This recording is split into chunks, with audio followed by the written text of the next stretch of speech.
예수께서 이르시되 내 말이 내가 믿으면 하나님의 영광을 보리라 하지 아니하였나 하시니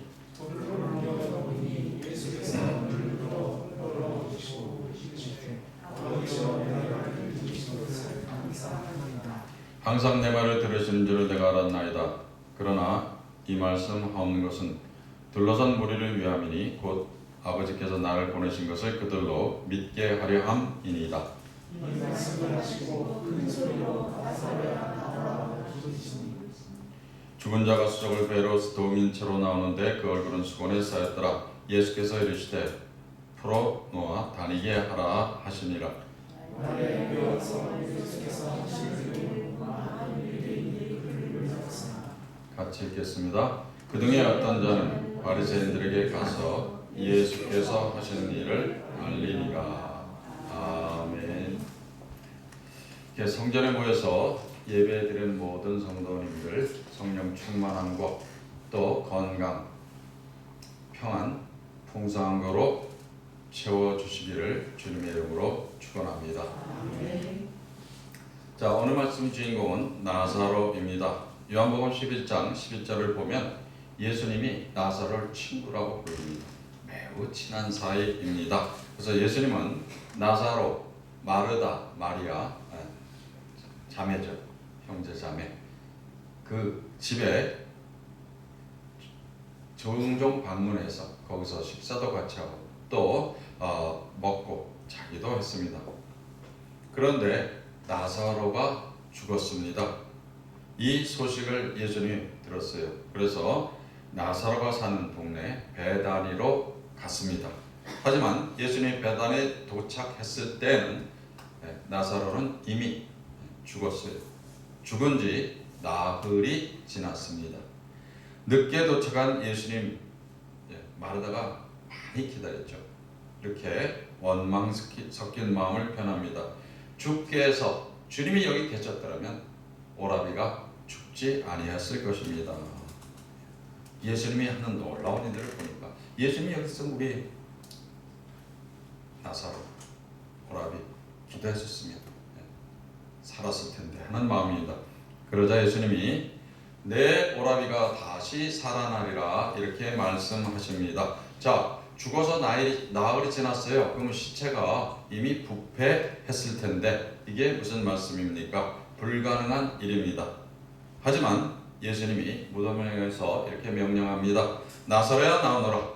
그랬더니 죽었던 나사로가 죽은 지 나흘이 지났는데 무덤에서 저벅저벅 걸어 나옵니다. 할렐루야.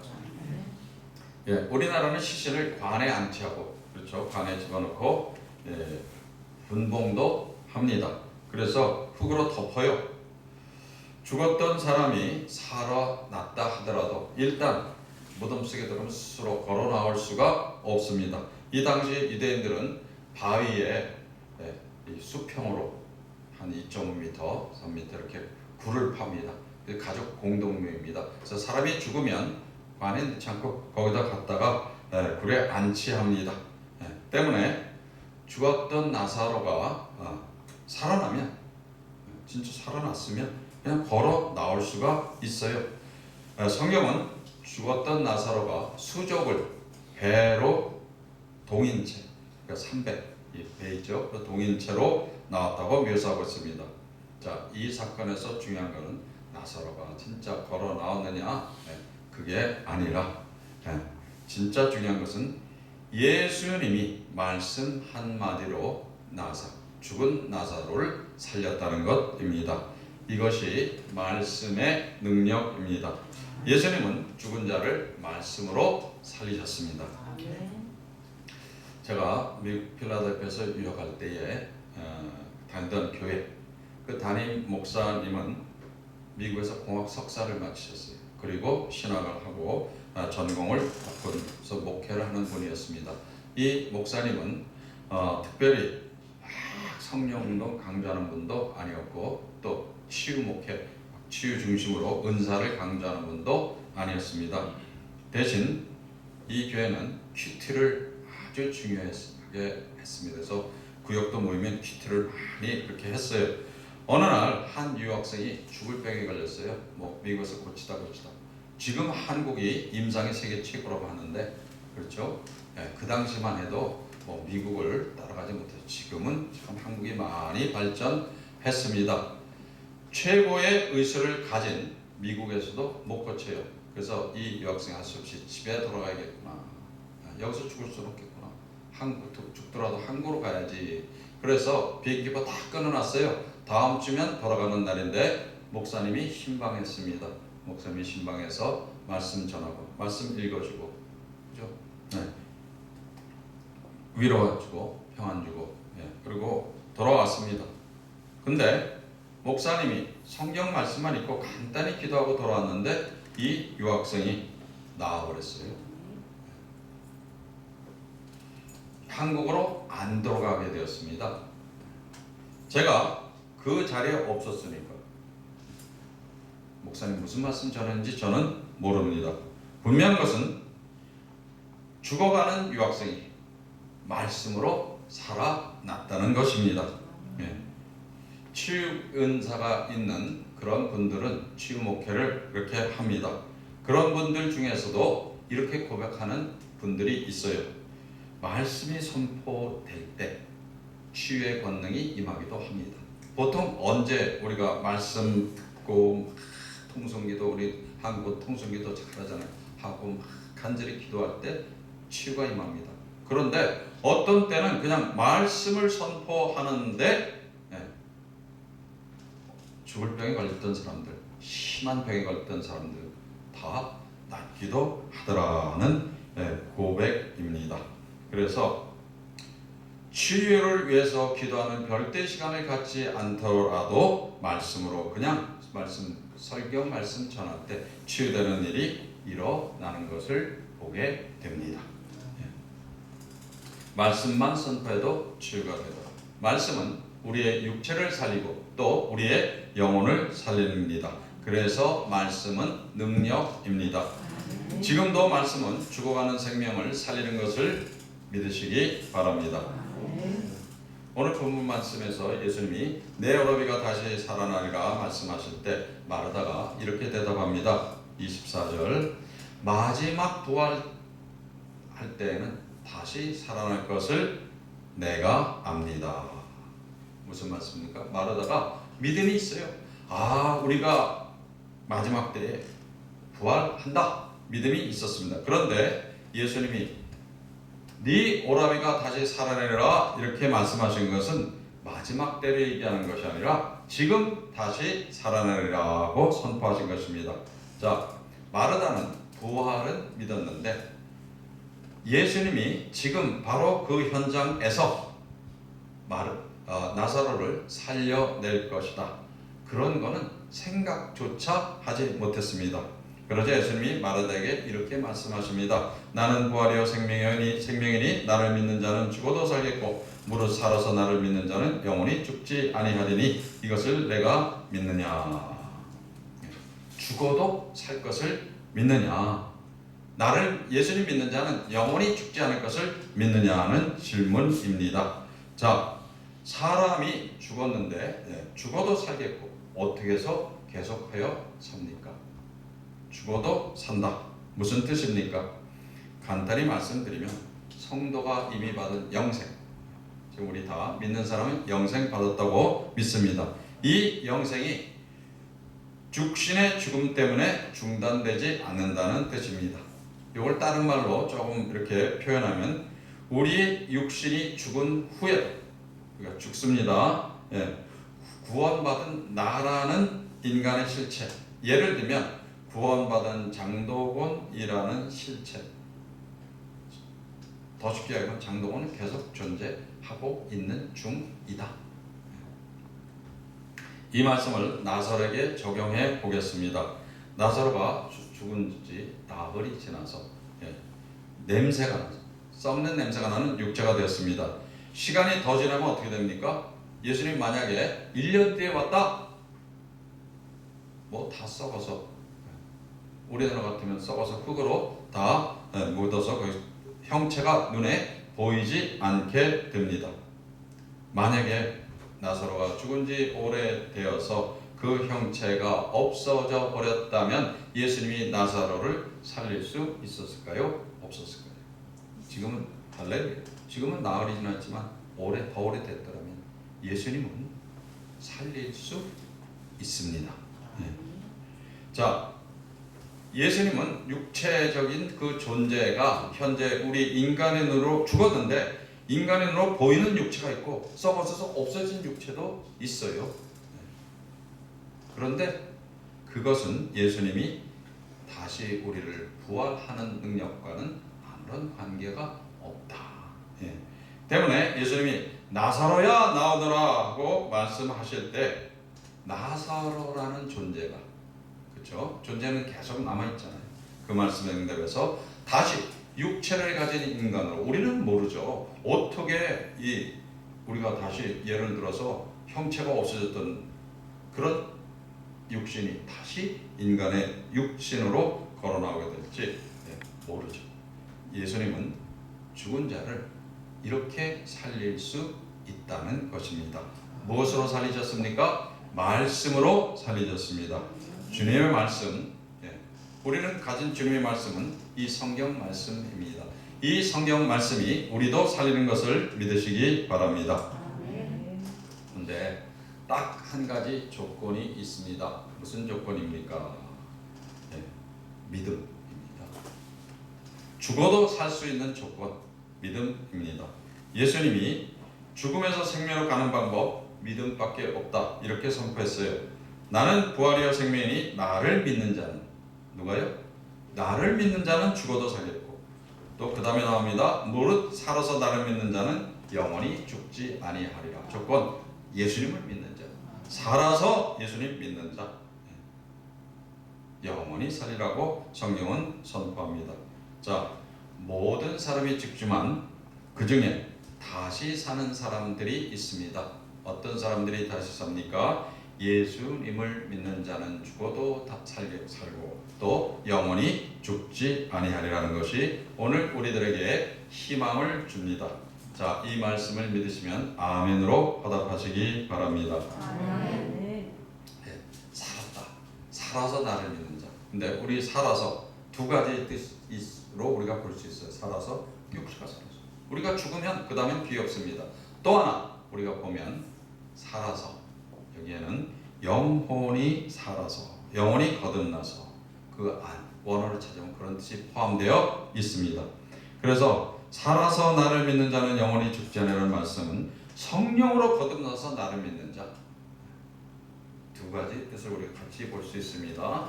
성령으로 거듭나서 나를 믿는 자는 영원히 죽지 아니하리라고 우리가 이해할 수 있습니다. 자, 나사로가 죽음에서 살아났어요. 그런데 그 육신은 다시 죽어버렸습니다. 자, 하지만 믿음은 우리를 죽음의 상황에서 건져낼 수 있습니다. 믿음은 우리를 죽음의 길, 사망의 길에서 건져내기도 합니다. 자, 다른 사람들 다 죽어도 믿음을 굳게 지킨 사람, 죽음의 상황에서 살아날 수 있습니다. 자, 세계 제2차 세전 때에 독일군이 나치가 유대인들 포로성소에서 많이 죽였습니다. 악명 높은 아우슈비츠 수용소에 유대인들이 그 고통하면서 신앙을 붙잡았어요. 그래서 찬송을 부릅니다. 아니맘이라는 노래 부릅니다. 이 노래, 아니맘은 히브리어인데 한국말로 나는 믿는다, 나는 믿습니다 하고 노래합니다. 뭐를 믿습니까? 나는 믿습니다. 나의 메시아가 나를 돕기 위해서 반드시 나를 찾아올 것이라는 사실을 이 수용소, 이 죽음의 상황에서, 아우슈비츠 수용소에서 나는 믿습니다, 이렇게 찬송을 불렀어요.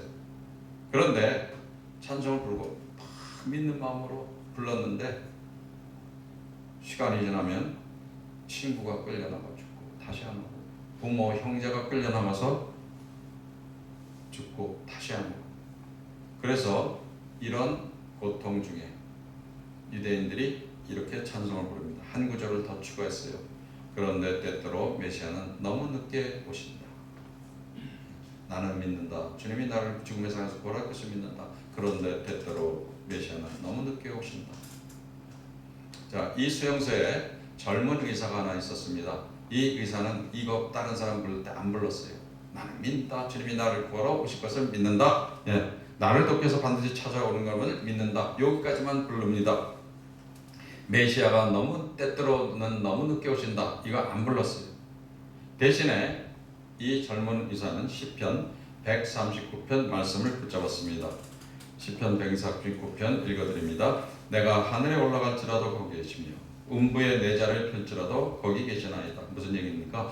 이 아우슈비츠 죽음의 상황에서 하나님이 나와 함께 계십니다. 이 말씀 붙잡고 이 의사는 하나님이 나를 구원할 것이다 이렇게 믿었습니다. 믿음이 있으니까 행동이 다르죠. 믿음이 있으면 행동이 달라집니다. 하루 종일 이 노동하고 들어오면 먹을 것도 제대로 못 먹고 다른 일들은 들어오면 그냥 쓰러져 자기 바쁜데 이 사람은 밤중에 유리 조각을 갈아요. 그래서 그 유리 조각으로 뭘 하느냐? 수염을 깨끗이 깎았습니다. 자, 독일 군인들이 너 나와 생체 실험 죽음이죠. 끌려나가면 할 때에 이 사람은 깨끗하니까 살려뒀어요. 지저분한 사람부터 먼저. 마침내 전쟁이 끝났습니다. 수용소를 나가면서 이 젊은 의사가 노래를 부릅니다. 아니면 노래를 부르는데 마지막 구절에 메시아는 너무 늦게 오신다. 이걸 고쳐 부릅니다. 이렇게 불렀습니다. 그런데 사람들은 너무 서두른다. 사람들은 너무 서둘러서 믿음을 포기한다. 자, 우리가 어떻게 죽음의 상황에서 걸어나갈 수 있겠습니까? 때로는 너무 오랜 터널, 정말 끝도 없는 그런 암흑 같은 죽음의 상황이 계속되는 것 같이 느낄 때도 있습니다. 그때도 우리가 그 아우슈비츠 수용소보다 더 하겠습니까? 그때도 정말 믿음으로 주님을 붙잡고 죽음의 상황을 이기고 살아나는 우리가 되기를 바랍니다. 자, 오늘 말씀 11장 40절에서 마르다는 이렇게 의문합니다. 오빠가 죽은 지 나흘이 됐어요. 냄새가 납니다. 그러니까 나사로가 살아났고 못 믿었죠. 하지만 예수님이 마르다에게 이렇게 말씀하십니다. 내가 믿으면 하나님의 영광을 보리라. 어떻게 하면요? 믿으면 하나님의 영광을 보리라. 이 얘기는 무슨 얘기입니까? 안 믿으면 하나님의 영광을 볼 수 없는 것이다. 자, 죽음의 상황에서 살아남은 사람, 젊은 의사, 유대인 의사는 믿음으로 하나님의 영광을 보았습니다. 하나님은 오늘도 우리에게 이렇게 말씀하십니다. 믿으면 내가, 여기서 누구죠? 하나님. 내가 역사하는 영광스러운 나를 보리라. 죽을 것을 생각하는 사람은 죽습니다. 어떤 사람은 아플 것만 생각하는 사람이 있는데 그 생각하면 아파요. 아파져요. 안 될 거다 생각하면 안 되죠.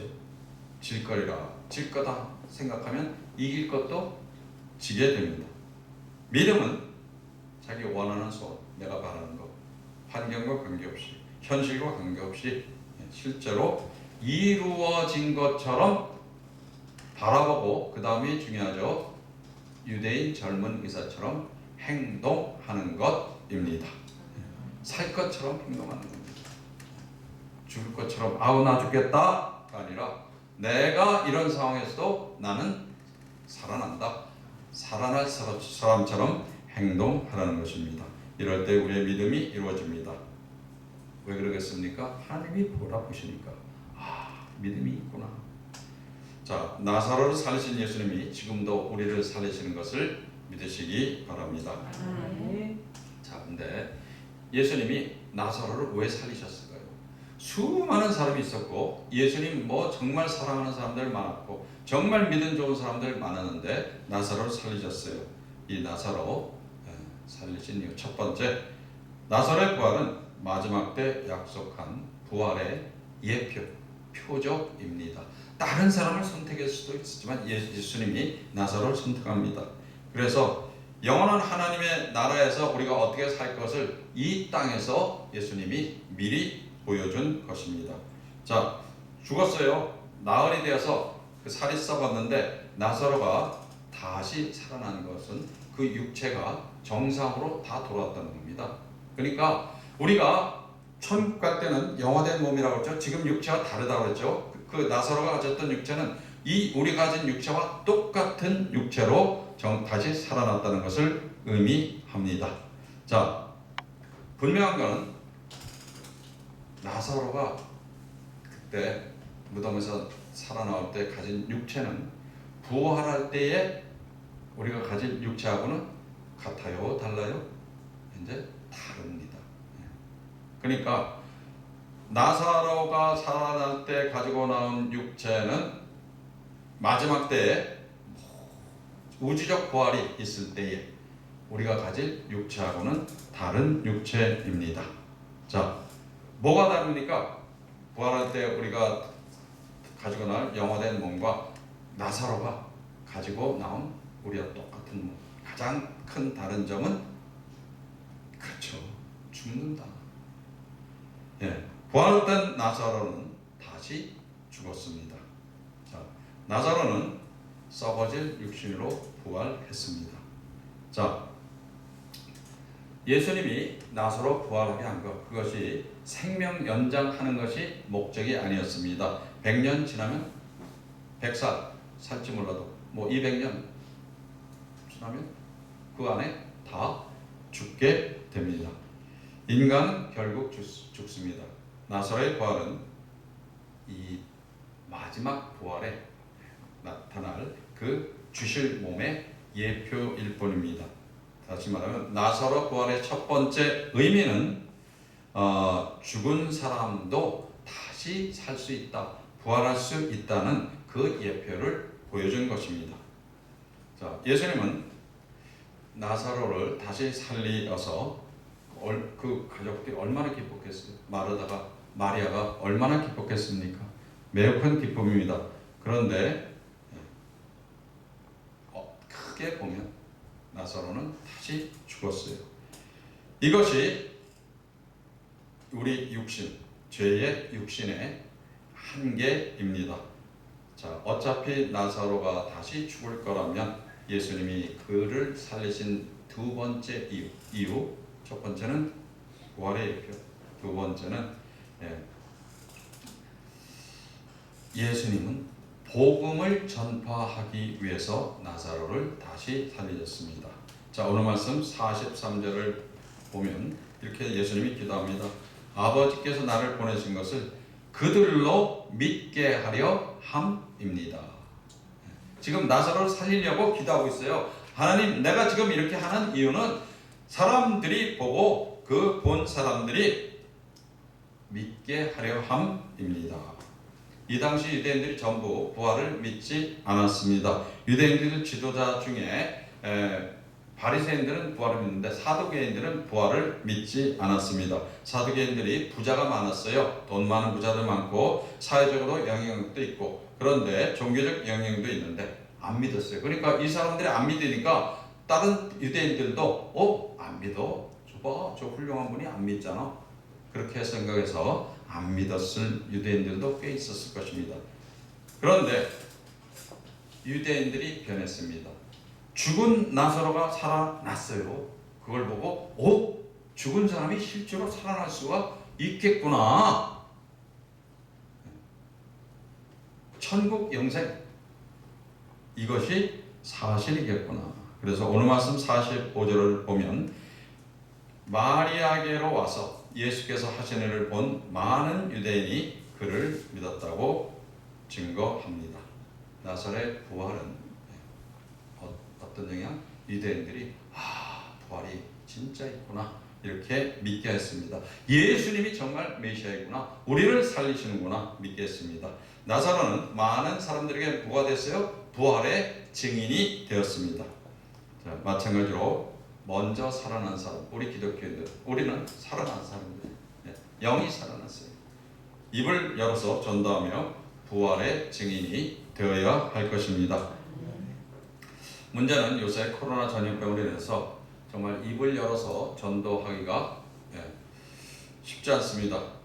사람들 만나면 안 되는 세상에 살고 있어요. 만나면 격리된 세상에 살고 있어요. 우리도 모여서 예배만 드리면 바로 갑니다. 교회가 세상의 빛과 소금이 되어서 세상을 광명한 길로 인도해야 하고 또 세상의 부패를 막는 역할을 해야 하는데 요즘에는 반대로 교회가 코로나 발병 위험 집단으로 감시 눈초리를 받으면서 세상에 부담을 주는 그런 상황이 되어버렸습니다. 참 안타까워요. 사실 이렇게 따지고 보면 우리 교회 모이는 거 보다 더 위험한 세상 모임도 많이 진행되고 있는데 지금 우리 한국의 여론은 유독 교회에 이렇게 또 모이나 안 모이나 이렇게 차가운 반응을 보이고 있습니다. 조심해야죠. 하지만 우리 교회는 어떤 상황에서도 빛과 세상의 빛과 소금의 역할을 포기해서는 안 될 것입니다. 그거 못하면 교회는 도태되는 겁니다. 자, 우리가 어떻게 세상에서 빛과 소금의 역할을 할 것인가? 우리가 부활의 증인이 되어야 할 것입니다. 어떤 부활의 증인? 우리의 삶에서 안 믿는 사람보다 뭔가 다른 정말 크리스찬과 같은 크리스찬 구별된 그런 우리 삶을 살아야 할 것입니다. 그래서 세상 사람들이 우리 교인들을 인정해야 할 것입니다. 정말 사는 방법이 다르구나. 그래서 교회가 세상의 빛의 역할, 소금의 역할 계속 이 코로나 이후에 걱정이 많이 사실 되지요. 어떻게 보면 신천지와 구별 없이 똑같다고 생각하는 사람도 있는데 우리는 그걸 받아들일 수가 없습니다. 그래서 우리가 코로나 이후에 교회가 더 빛과 소금의 역할을 하기 위해서 우리 삶에서 변화된 모습, 우리의 삶에서 부활한 모습을 보여주며 행함으로 전도하는 우리 교회가 되기를 간절히 소망합니다.